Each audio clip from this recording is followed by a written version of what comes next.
گئی تو پھر چوری کی رہی بات، چوری کی اس کو عادت تھی. اس نے سوچا کہ چلو چوری کی جائے. اب رات میں گیا. اس ٹائم کے دور کا ایک بادشاہ تھا، بڑا بادشاہ تو آپ کو پتا ہے مالدار ہوتے ہیں. گیا بھائی چوری کرنے محل کے اندر بادشاہ کے، اور زیور جواہرات سب چوری کیے، پیسے ویسے سب چوری کیے. جیسے ہی نکلنے لگا صحن کی طرف مڑا تو فجر کا ٹائم ہو گیا. اچھا.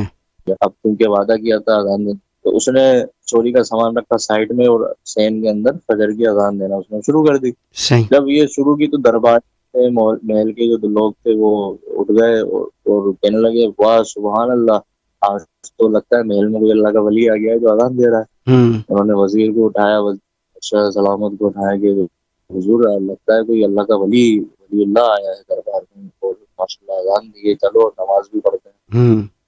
جب وہ اذان سے فارغ ہوتا ہے تو پیچھے دیکھتا ہے پورا ایک درباریوں کا ہجوم لگا ہوا ہے. بادشاہ بھی موجود ہے. بادشاہ سلامت کہتے ہیں کہ اللہ پاک آپ کو مبارک کرے، اللہ آپ کے قدم کو مبارک کرے، آپ تو اللہ کے ولی ہیں. آج ہمارے محل میں آپ تشریف لائے اور آپ نے اذان دی، آپ کی نماز پڑھا دیجیے.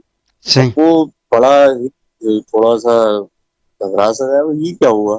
وہ تو چور تھا. کہنے لگا کہ نہیں جناب. اچھا اس نے اب سچ بولنا شروع کر دیا، نہیں جناب میں کوئی ولی اللہ نہیں ہوں، میں تو چور ہوں، اور میں چوری کی. دیکھیں زیور وغیرہ سارے رکھے. بادشاہ نے بولا اس کو چھوڑیں، ماشاء اللہ اللہ کے اتنے نیک بندے ہیں، اور آپ آج ہی اس طرح کر رہے ہیں کہ آپ چور کہہ رہے ہیں خود کو.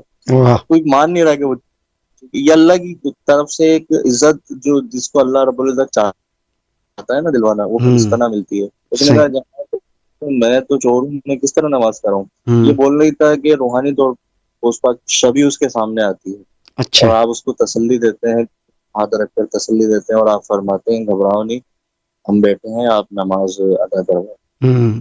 تو وہ جب نماز پڑھاتا ہے، فجر کی نماز پڑھانے کے بعد سلام پھرتا ہے، دعا کرواتا ہے، اور وہ جو زیور وغیرہ کی جو سامان رکھا ہوتا ہے، بادشاہ کہتا ہے کہ جناب یہ تو آپ ہی کی چیزیں، آپ ہی لے جائیں. وہ پہچاننے سے انکار کر دیتا ہے، یعنی پہچان نہیں پاتا صحیح. ان چیزوں کو کیا ہماری، کیونکہ اللہ رب العزت نے پتہ رکھنا تھا اس شخص کا.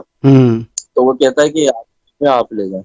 اچھا. وہ بڑا حیران ہوتا ہے، بولتا ہے یار چیزیں بھی ان کی اور یہ پہچان بھی نہیں رہے کہ ہماری چیزیں، یہ ہو کیا رہا ہے. تو سیدھا حضور غوث پاک کے طرف بڑھتا ہے، بھاگتا ہوا جاتا ہے. تو حضور غوث پاک جو ہے اپنے دربار کے باہر اس کے استقبال کے لیے مریدین کے ساتھ کھڑے ہوتے ہیں. جیسے ہی آتا ہے دربار تو آپ کے پاس جیسے ہی حاضر ہوتا ہے تو آپ اس کو سینے سے لگا لیتے ہیں، اور کہتا ہے، عرض کرتا ہے کہ حضور یہ کیا معاملہ ہوا؟ ایسے ایسے میں نے آپ کو بھی وہاں پر روحانی طور پر آپ کی شبیہ دیکھی. تو آپ فرماتے ہیں یہ بات حقیقت ہے، تو ایک چور تھا، لیکن اللہ تبارک و تعالیٰ نے اپنی پاک بارگاہ میں قبول کیا ہے، اور اللہ رب العزت نے تجھے ولایت سے نوازا ہے. واہ سبحان، کیا بات. وہ پھر توبہ کر لیتا ہے، اور چوری شراب سب کچھ سارے گناہوں سے توبہ کر کر بالکل نیک بن جاتا ہے، اللہ کا پھر ولی بن جاتا ہے، اور حضور غوث پاک کی صحبت ہے. تو یہ دیکھیں انداز تربیت اس طرح ہوتا ہے، اور حسن اخلاق کی یہ شان ہے. اگر حضور غوث پاک شروع میں ہی اس کو فرماتے کہ نہیں نہیں نہیں، جب وہ بیعت کر رہا تھا، نہیں نہیں تم نے چوری چھوڑنی ہے اور تم نے شراب بھی ورنہ میں بیعت نہیں کروں گا، تو اگر ایسا فرماتے تو آصف بھائی وہ اس طرح نیک ہو پاتا؟ کبھی بھی نہیں ہو پاتا. اس کا دل خراب ہو جاتا اور وہ بیعت بھی نہیں کرتا اور چلا جاتا. لیکن آپ نے حکمت سے، اس نے اخلاق سے کام لیا، تو اللہ تبارک و تعالیٰ نے اس حکمت اور اس نے اخلاق کی بدولت اس کو گناہوں سے بھی محفوظ رکھا، اور اس کو اپنا جو قرب اور خاص مقام ہے وہ بھی عطا فرما دیا. تو اس واقعے معلوم ہوا کہ چھوٹوں کے ساتھ کس طرح پیش آنا ہے اور بڑوں کے ساتھ کس طرح پیش آنا ہے. کیونکہ وہ چھوٹا تھا، حضور غوث پاک کے ساتھ کس طرح پیش آیا، ان کا کس طرح ادب کیا، اس سے یہ پتا کہ چھوٹے بڑوں کے ساتھ کس طرح پیش آئے.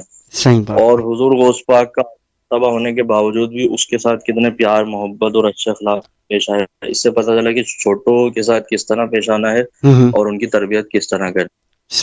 تو اس واقعے کو مد نظر رکھتے ہوئے میں کہوں گا جو ہمارے ویورز ہیں، جو لسنرز ہیں، جو ہمیں دیکھتے ہیں سنتے ہیں یوٹیوب پر، چینل پر اور اپلیکیشن پر، اپنا ریڈیو نیو یارک کی، تو ان کو چاہیے کہ اس واقعے سے سبق حاصل کریں اور نصیحت پکڑیں، جو بھی اہم پوائنٹس ہیں اس کو سیکھ کر اس پر عمل کریں اور اس کو آگے بھی پہنچیں.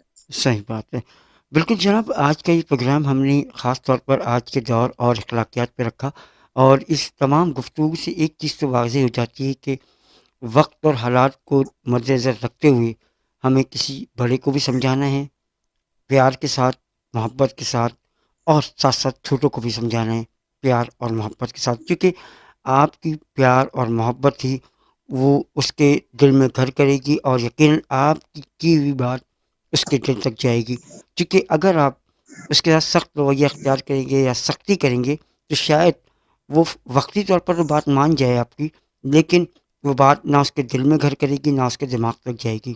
لہٰذا تمام جو سننے والے ہیں یا دیکھنے والے ہیں، بڑے ہیں یا چھوٹے ہیں، تمام کو ہم یہی کہیں گے کہ اس پروگرام کے ذریعے ہم آپ تک یہ پیغام پہنچا رہے ہیں کہ آپ اپنے بڑوں سے جو ہے وہ بہت تمیز کے ساتھ، تہذیب کے ساتھ بات کریں، اور بڑے خاص طور پر بچوں سے، چونکہ بچے چھوٹے ہوتے ہیں عمر میں بھی اور تجربے میں بھی، تو لہٰذا ان سے شفقت کریں، ان سے محبت کریں تاکہ آپ کی بات سمجھیں اور ایک اچھا اور بہتر معاشرہ جو ہے ہم بنا سکیں. کیونکہ معاشرہ جو ہے وہ صرف ایک انسان کا نہیں ہے، بلکہ بہت سارے لوگوں سے بنتا ہے.